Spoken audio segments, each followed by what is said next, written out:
Constant change is the title because there's a looseness, there's a boldness to the marks, individual personality to the marks. There's a sense of kind of wild, almost cacophony that still collects into this recognizable image. There's a discrete, specific quality to each mark that I think speaks to this really exciting part of painting where experience is collected and curated and shaped out of a million little marks and decisions that happen along the way. And out of this pattern and rhythm and almost symphony of marks, there develops an image of some sort, but sometimes we have a recognizable place and other times we have an abstract image and color field, both of which are about conveying a sense of something. And in my case, it's been increasingly progressing from, say, objective imagery to the sentiment of a location.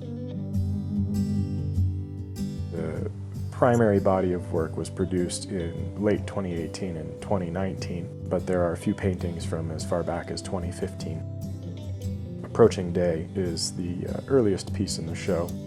I included it because it's among my favorite river paintings I've ever done, and it's one of the earliest relatively large works of mine painted on location that speaks to something that I didn't know at the time was going to develop in my work.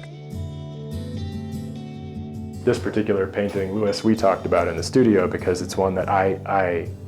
adore and also can barely look at, you know, and that's my favorite. When I have something like that, for me, is the most interesting because it's something's happening that is changing something, you know, and I don't know what it is. Perceptually, something's going on inside that is adjusting what I've come to expect. And so with this one, it was a tension between surface and the mood of the snow, and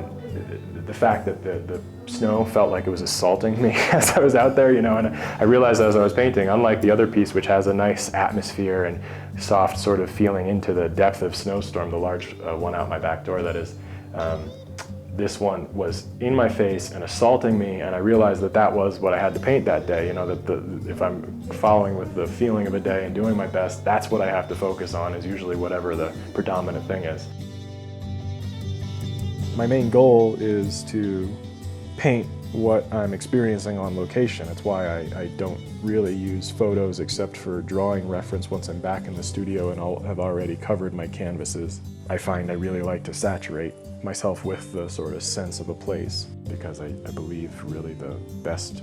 work has to emerge from a certain unknown dimension of creative practice, because that's where innovation comes, that's where surprise exists, and these things I believe bring an energy to the work.